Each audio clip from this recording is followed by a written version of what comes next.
Hi viewers, நம்ம இன்றைக்கி normal dosa மாவில் குழிப்பணியாரம் எப்படி பண்ணுறதுன்றதை பார்க்க போகிறோம்.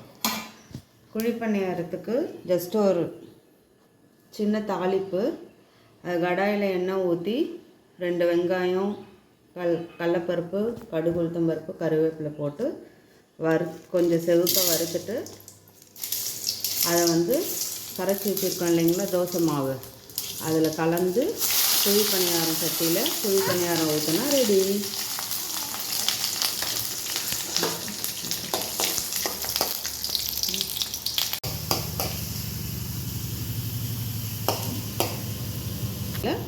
குழிப்பணியாரம் ஊற்றினா குழிப்பணியாரம் ரெடி.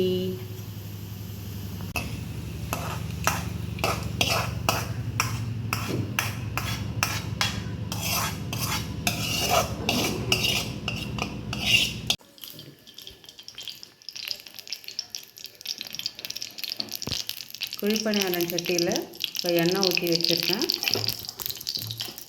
அதில் ஒரு கரண்டி நம்ம கலந்து வச்சுருக்கோம் இல்லைங்களா தோசை மாவில் வெங்காயம் கலவை,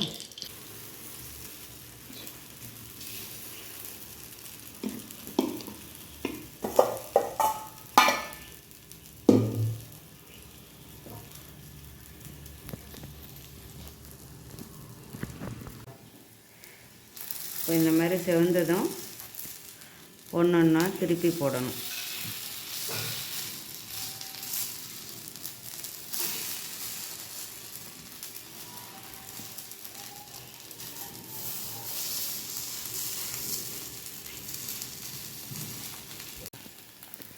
இந்த மாதிரி ஒன்றா திருப்பி போட்டு திருப்பட பக்கமாக வெந்ததுமே இறக்குனா சூடான குழிப்பணியாரம் ரெடி.